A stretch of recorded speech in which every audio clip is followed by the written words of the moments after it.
Phone tapping తో రాజ్యాంగం ప్రసాదించిన ప్రాథమిక హక్కులకు భంగం కలిగిందన్నారు మహబూబ్ నగర్ కాంగ్రెస్ ఎమ్మెల్యే ఎన్ఎం శ్రీనివాసరెడ్డి.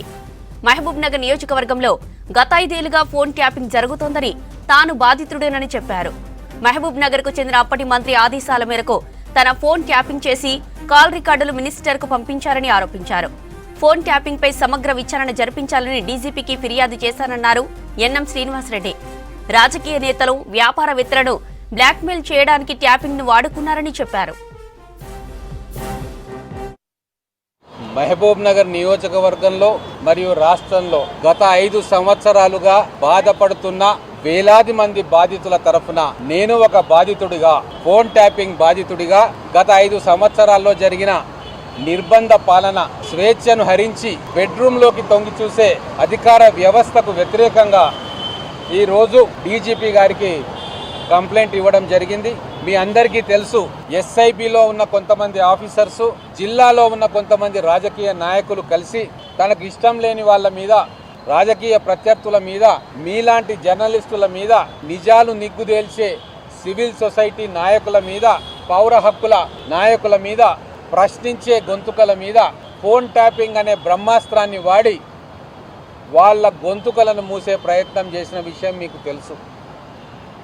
ఇది కేవలం రాజకీయ పరంగానే కాకుండా ఆస్తులు కొల్లగొట్టడంలో, ప్రజల ధన మన ప్రాణాలతోటి యథేచ్ఛగా ఆటలాడుకున్న విషయం ఈ రాజకీయ నాయకుల, పోలీస్ అధికారుల అపవిత్ర కలయికతోటి ఈరోజు తెలంగాణ భ్రష్టుపట్టిపోయిన విషయం కూడా మీ అందరికీ తెలుసు.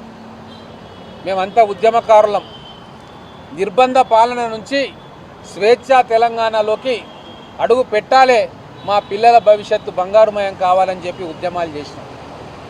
కానీ తెలంగాణ వచ్చిన తర్వాత సీమాంధ్ర పరిపాలనలో ఉన్న నిర్బంధానికంటే కూడా 1000 రెట్లు ఎక్కువ నిర్బంధాన్ని మనం చూసినాం.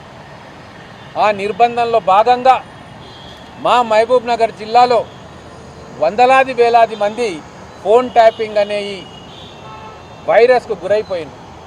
ఈ దుర్మార్గపు చర్యలు అక్కడ ఉన్న బీఆర్ఎస్ నాయకులు, మాజీ మంత్రులు ఒడిగట్టారన్న విషయం మహబూబ్ నగర్లో ఎవరిని అడిగినా చెప్తారు.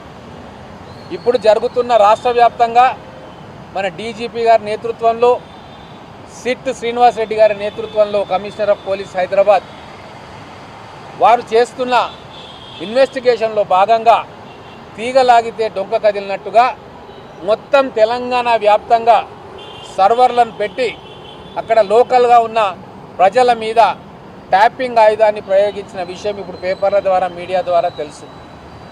ఇది మా అందరికీ గతంలో కూడా అనుభవం. నా ఫోన్ కూడా స్వయంగా ట్యాప్ చేసిండ్రు ఎలక్షన్లలో. మా బంధువుల ఫోన్లు ట్యాప్ చేసిండ్రు, మా స్నేహితుల ఫోన్లు ట్యాప్ చేసిండ్రు. ఇక్కడ ఉన్న కాంగ్రెస్ నాయకులు అందరి ఫోన్లు కూడా ట్యాప్ చేసి వాళ్ళ ప్రతి కదలికను మా లోకల్గా ఉన్న బీఆర్ఎస్ నాయకులకు చేరవేసే కార్యక్రమం చేసింది.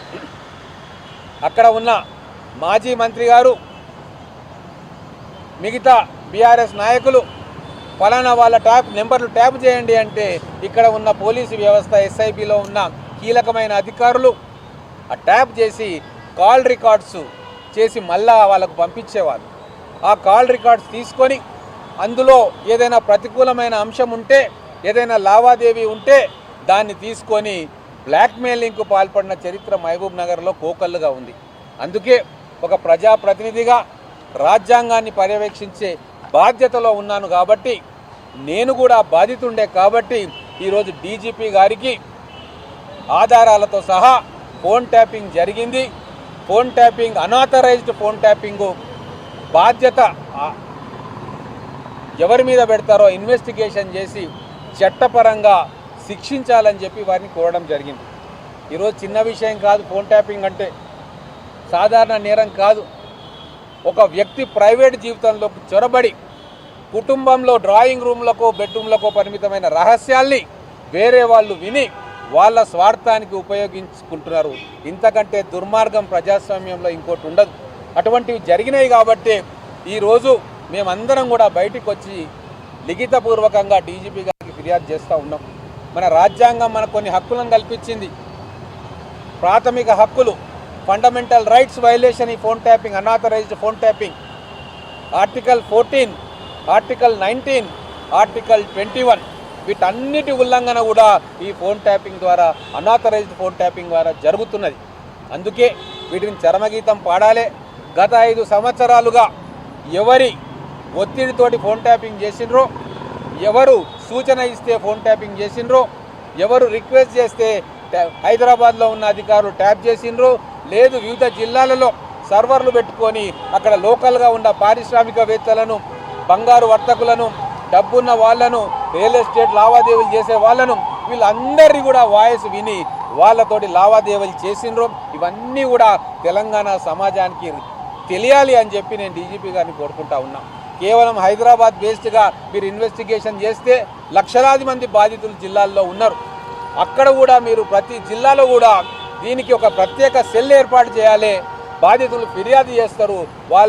ఎవరి మీద అయితే ఫిర్యాదు చేస్తుండ్రో వాళ్ళు రాష్ట్ర ముఖ్యమంత్రి అయినా సరే, కానిస్టేబుల్ అయినా సరే, వాళ్ళ మీద సమగ్రమైన కూలంకషమైన విచారణ జరగాలని చెప్పి మేము డీజీపీ గారిని కోరుతా ఉన్నాం.